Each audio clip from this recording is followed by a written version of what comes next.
tetap melayani Tuhan, yaitu menjadi pelaku-pelaku firman. Hidup kami untuk Kristus, dan ketika kami mati adalah keuntungan bagi kami. Terima kasih Bapak, sebentar kami akan dengarkan firman Tuhan. Kami percaya ada kuasa yang ada di dalam firman Tuhan itu yang kami dengar. Dengan Roh Kudus yang sudah ada pada kami dapat mengerti apa yang Bapa Surgawi inginkan. Kami dapat mengerti dan sanggup melakukan firman Tuhan untuk kami dapat lakukannya. Terima kasih Bapak, terima kasih. Kami siap mendengarkan firman Tuhan. Di dalam nama Tuhan Yesus Kristus, kita yang siap dengarkan firman Tuhan sama-sama katakan amin. Shalom, puji Tuhan. Ya, saya lihat, saya perhatikan saudara kekasih jemaat Tuhan begitu antusias untuk ikuti ibadat. Setiap minggu saya lihat luar biasa. Ada satu peningkatan terus-menerus. Ada satu semangat yang memang sudah mulai diekspresikan dari jemaat Tuhan di tempat ini. Puji Tuhan. Haleluya. Saudara kekasih, hari-hari ini, minggu-minggu ini kita masih teringat, dan ini masih suasana Paskah. Kita ingat Yesus mati di kayu salib, ya. Kita baru memperingati hari kebangkitannya. Kita bersyukur kalau Tuhan Yesus bangkit untuk kita. Namun saudara kekasih, ada sesuatu yang Tuhan mau perlihatkan, Tuhan mau munculkan di dalam satu pergumulan.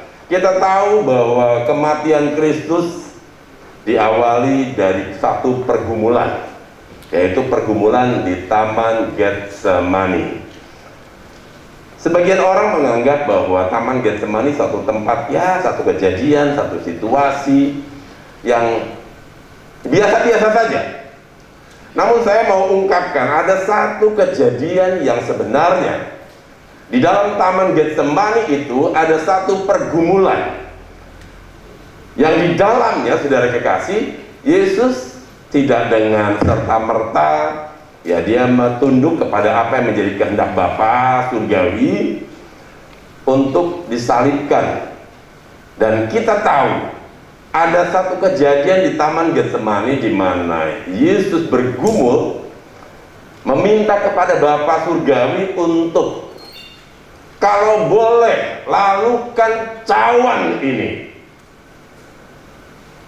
Namun kehendak Bapa sajalah yang terjadi.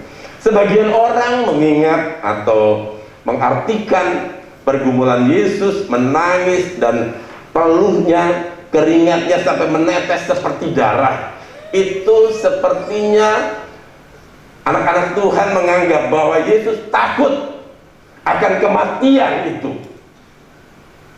Yesus galau, Yesus bimbang, Yesus stres karena takut disalib. Saya mau katakan bukan itu.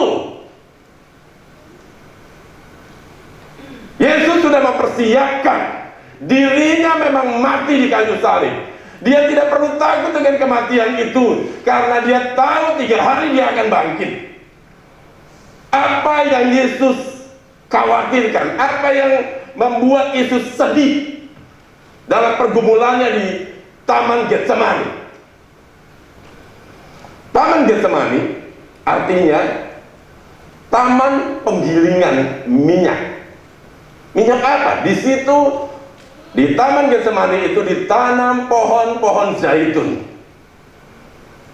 di mana dari pohon zaitun, buah zaitun, biji zaitun itu kemudian digiling, diperas dan menjadi minyak zaitun yang harganya tidak murah. Taman Getsemani berawal dari 2 kata, Gad dan Semen. Gad artinya minyak atau pemerasan, Semen artinya minyak. Getsemani artinya tempat penggilingan atau tempat pemerasan minyak. Apa yang diharapkan dari penggilingan minyak ini? Apa yang diubah? Satu fisik buah zaitun biji buah zaitun, digiling, kemudian diambil esennya, sarinya, kemudian jadilah minyak zaitun yang berharga mahal.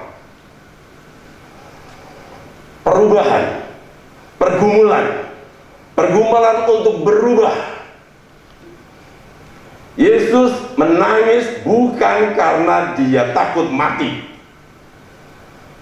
Yesus menangis sedih bukan karena dia takut disalib. Saudara kekasih,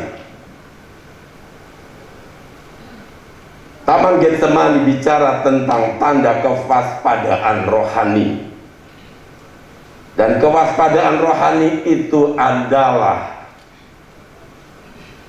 tentang berjaga-jaga dan berdoa. Taman Getsemani adalah satu tempat di mana Yesus biasa berkumpul dengan murid-muridnya untuk berdoa. Tetapi apa yang terjadi ketika di akhir dari satu perjalanan sampai ketika Yesus harus disalib? Ternyata Yesus pergi dengan murid-muridnya, 3 muridnya, Petrus, Yohanes, dan Yakobus. Mereka pergi ke sana. Mereka biasa di tempat itu berkumpul. Saya yakin berkumpulnya Yesus dengan murid-muridnya bukan mau ngaliwat, ya, bukan mau makan bareng. Tidak. Yesus berkumpul di sana, obrolannya bukan obrolan politik, bukan rumpi, bukan menggosip. Tetapi saya yakin di Taman Getsemani itu Yesus bicara tentang bagaimana apa yang harus semestinya murid-murid Yesus lakukan. Dan mereka berdoa bersama-sama. Taman Getsemani, satu tempat di mana mereka berkumpul bersama-sama bersehati untuk mendengarkan firman Allah, firman Tuhan, dan berdoa bergumul di sana. Dan itu biasa firman Tuhan katakan. Di dalam Lukas pasal 22 39 sampai 44. Lukas pasal 22 ayat 39. Lukas 22 ayat 39. Lalu pergilah Yesus keluar kota, dan sebagaimana biasa, jadi tempat itu adalah tempat kebiasaan Yesus dan murid-muridnya. Sebagaimana biasa ia menuju Bukit Zaitun. Murid-muridnya juga mengikuti dia. Ini satu tempat yang biasa dilakukan oleh Yesus dan murid-muridnya. 40. Setelah tiba di tempat itu, ia berkata kepada mereka, "Berdoalah supaya kamu jangan jatuh ke dalam pencobaan." Kemudian ia menjauhkan diri dari mereka kira-kira sepelempar batu jaraknya. Lalu ia berlutut dan berdoa katanya, "Ya Bapakku, jikalau engkau mau, ambillah cawan ini daripadaku. Tetapi bukanlah kehendakku, melainkan kehendakmu lah yang terjadi." Maka seorang malaikat dari langit menampakkan diri kepada Yesus untuk memberikan kekuatan kepadanya. Ia sangat ketakutan dan makin bersungguh-sungguh berdoa. Pelunya menjadi seperti titik-titik darah yang bertetesan di tanah.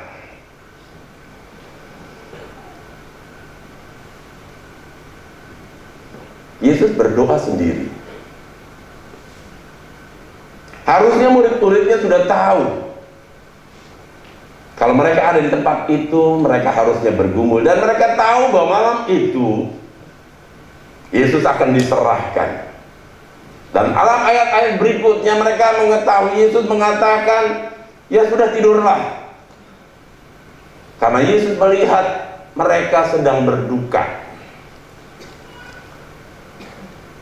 Di hari terakhir sebelum Yesus disalib, kebersamaan Yesus dengan murid-muridnya yang mereka tahu dan mereka akan menghadapi satu duka cita. Yesus bilang, berdoalah dan berjaga-jagalah supaya kamu jangan jatuh dalam dosa. Nah, saudara kekasih, ya, di dalam 1 Petrus pasal 1 Petrus pasal 1 ayat Matius 26 ayat yang ke-31.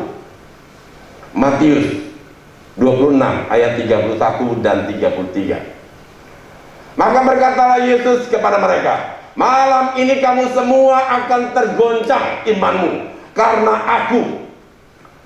Sebab ada tertulis, aku akan membunuh gembala dan kawanan domba itu akan tercerai-berai. 33. Petrus menjawabnya, biarpun mereka semua tergoncang imannya karena engkau, aku sekali-kali tidak. Ternyata hal inilah yang membuat Yesus bersedih. Sekali lagi, Yesus bersedih. Yesus takut bukan karena maut yang akan dia alami. Yesus bersedih bukan karena dia akan mati disalib. Tetapi yang Yesus sedihkan adalah ketika hal kematian Kristus di kayu salib akan terjadi kegoncangan iman dari murid-muridnya. Itulah yang membuat dia menangis. Itulah yang membuat dia takut. Dia takut murid-muridnya tergoncang dari kejadian itu. Itu sebabnya dia berkata, berdoa dan berjaga-jagalah supaya kamu jangan jatuh. Yang Yesus takutkan adalah kejatuhan iman dari murid-muridnya, termasuk 12 murid. Bukan hanya itu, tetapi yang Yesus khawatirkan, takutkan, yang Yesus membuat Yesus sedih adalah kegoncangan umat Tuhan yang hari ini adalah saya dan saudara ketika masuk di dalam pergumulan. Itu yang membuat Yesus sedih.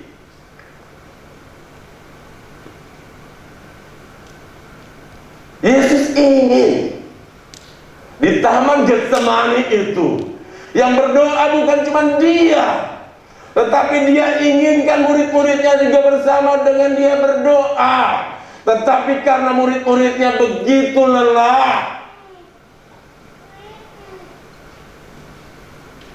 sampai Yesus berkali-kali jumpai muridnya, sampai dia berkata, tidak sanggupkah kamu berdoa 1 jam saja?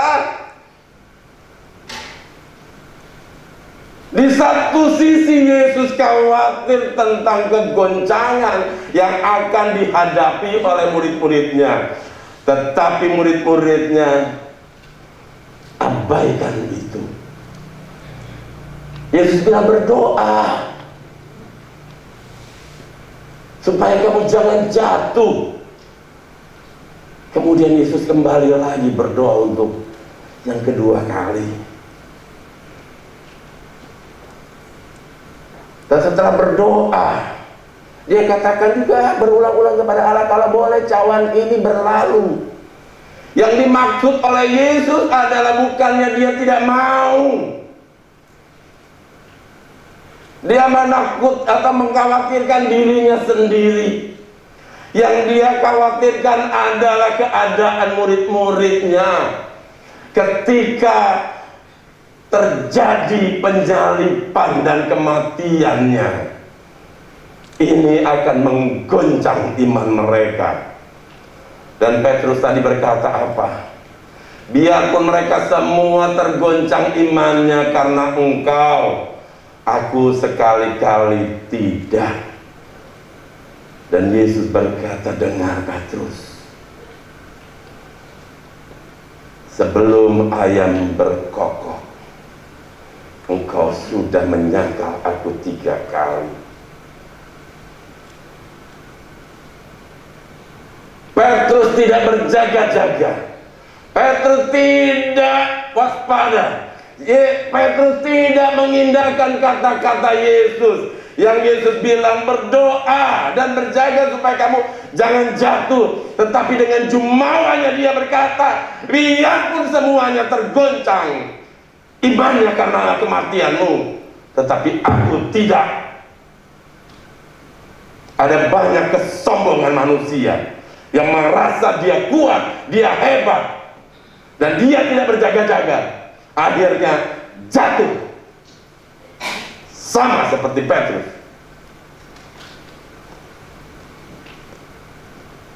Kegoncangan inilah yang membuat Yesus sedih.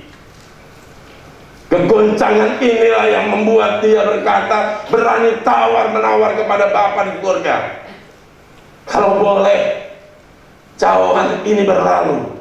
Sekali lagi, bukan karena dia takut dengan penyaliban, dengan kematian.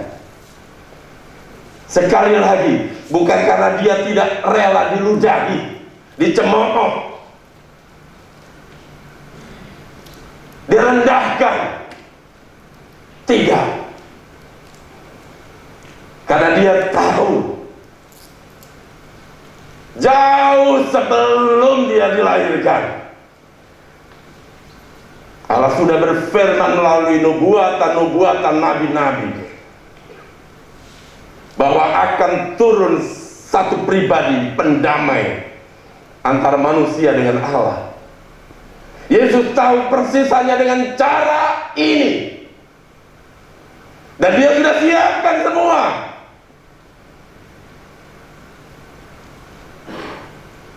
Dia percaya bahwa dirinya, walaupun dia sebagai manusia secara tubuh, tapi roh yang ada padanya adalah tetap roh Allah yang akan memberikan keberanian walaupun mati sekalipun. Secara pribadi dia siap, secara pribadi dia kuat, secara pribadi dia tidak takut. Tetapi yang dia khawatirkan adalah murid-muridnya akan tergoncang imannya dan meninggalkan dia. Termasuk juga yang dia khawatirkan adalah Yudas yang sudah menjual dia. Di dalamnya juga ada kekhawatiran Yesus kepada murid-muridnya yang akan mati bunuh diri karena kegoncangan itu.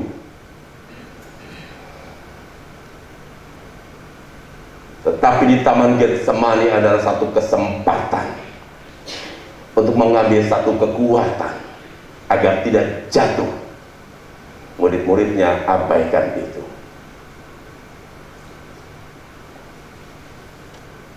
Kenapa? Sampai firman Tuhan katakan peluhnya ini seperti titik-titik darah yang menetes.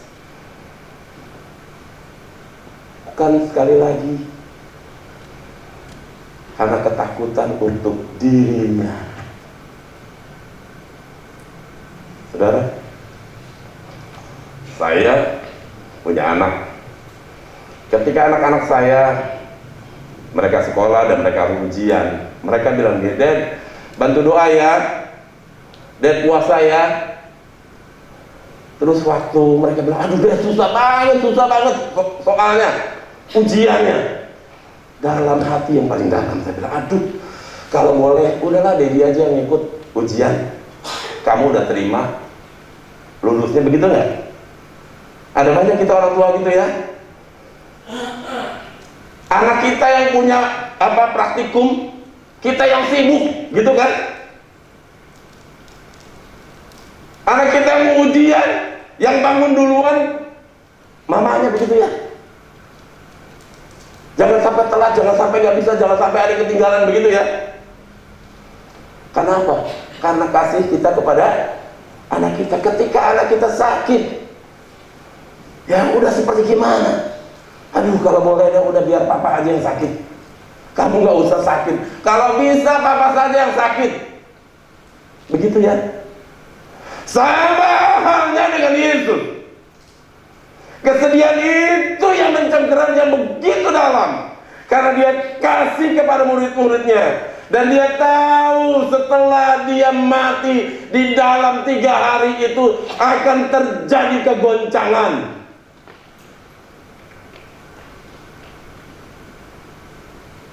Ternyata terbukti, saudara kekasih, Yudas mati bunuh diri. Petrus menyangkal dia.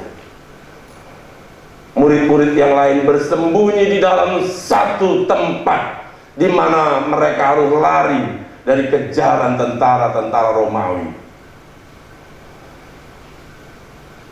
Mereka berkumpul dengan sembunyi-sembunyi dan semua pintu terkunci. Itulah yang Yesus takutkan.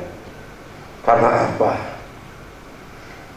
Karena murid-muridnya hanya mengingat bahwa Yesus akan mati. Mereka hanya mengingat firman Tuhan, perkataan Yesus sepotong-sepotong saja.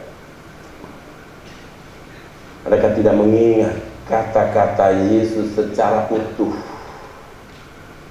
Betul, Yesus bicara soal kematiannya, tetapi Yesus juga berkata soal kebangkitannya. Murid-muridnya tergoncang. Saudara kekasih, ada satu esensi yang dihasilkan dari pemerasan buah zaitun. Esen, minyak. Minyak itu adalah esen dari satu fisik buah zaitun yang masih campur dengan segala macamnya, kemudian digiling, diperas, dan diambil hanya esennya saja, sarinya saja. Harga dari minyak zaitun tidak semahal dari buah zaitun. Buah zaitun begitu murah, walaupun seabrek-abrek. Tahu seabrek-abrek? Ini bahasa Sunda. Melimpah-limpah. Tapi ketika sudah diperas, mungkin kalau 1 kilo diperas belum tentu jadi 1 liter. Tidak. Mungkin hanya berapa tetes. Tetapi tetesan dari minyak zaitun ini yang berharga. Physically, secara fisik, buah zaitun ini diperas menjadi minyak zaitun yang mahal. Di Taman Getsemani, disitulah satu tempat di mana fisik, kalau di secara rohaninya, di mana kehidupan kedagingan akan dihancurkan sebegitu rupa. Ya Yesus katakan kalau boleh, ini adalah kedagingan, keinginan Yesus sebagai manusia.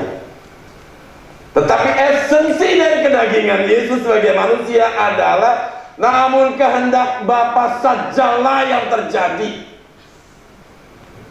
Itulah esensinya. Inilah nilai yang lebih mahal dari sekedar apa yang diinginkan oleh manusia. Begitu juga kiranya sebenarnya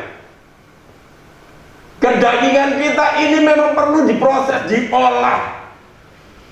Dengan apa? Dengan pergumulan-pergumulan di Taman Getsemani. Dan ada cara untuk mengolah kedagingan itu, melepaskan kedagingan itu, sampai harus menghasilkan esen kehendak rohani, hidup dipimpin roh.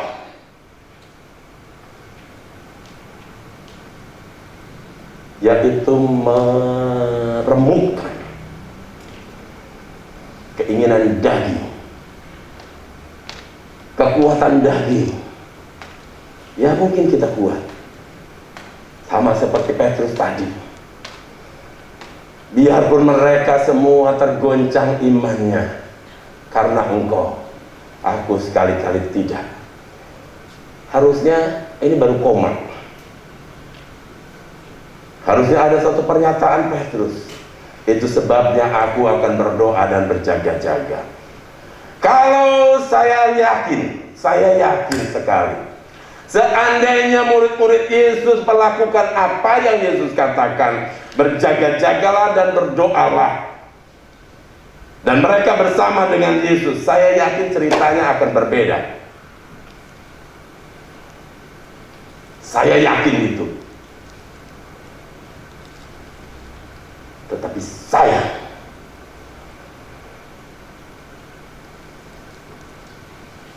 mereka tidak mengindahkan apa yang menjadi satu harapan dari Yesus.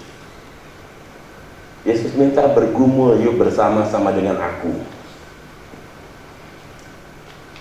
Mereka harus menyiapkan satu tragedi yang akan menggoncangkan iman, kekuatan dari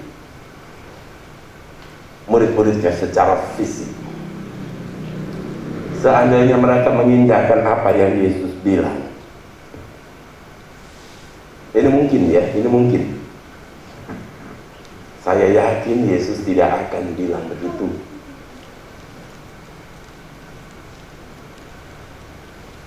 Karena dia percaya murid-muridnya pasti kuat. Karena apa? Karena berdoa dan berjaga-jaga, supaya kamu jangan jatuh. Seandainya mereka mengindahkan, mengikuti apa yang Yesus bilang, mereka tidak akan jatuh. Yudas tidak akan juga bunuh diri. Petrus tidak akan juga diam menyangkal. Murid-muridnya pasti juga akan berani. Mereka tidak perlu sembunyi. Mereka pasti sebaliknya, mereka akan berkata kepada tentara-tentara Romawi itu, lihat ya, 3 hari dia akan bangkit. Pasti begitu, bukannya lari, bukannya sembunyi. Ini walaupun tidak ditulis di dalam Alkitab, tetapi ini prediksi saya. Karena Yesus menyatakan berdoalah dan berjaga-jagalah supaya kamu jangan jatuh. Kenapa mereka sembunyi? Kenapa mereka jatuh? Kenapa mereka takut? Karena mereka tidak berjaga-jaga dan tidak berdoa. Saat itu Yesus sedih. Yesus khawatir untuk murid-muridnya. Karena apa? Saat itu Roh Kudus belum dicurahkan. Seandainya Roh Kudus sudah dicurahkan, saya pikir juga ceritanya akan berbeda. Karena Yesus berkata kepada murid-muridnya menjelang dia naik ke surga, dia berkata, aku akan mengutus Rohku, yaitu Roh Kudus, yang akan memberikan kekuatan kepadamu, menghibur, menasehati, mengingatkan,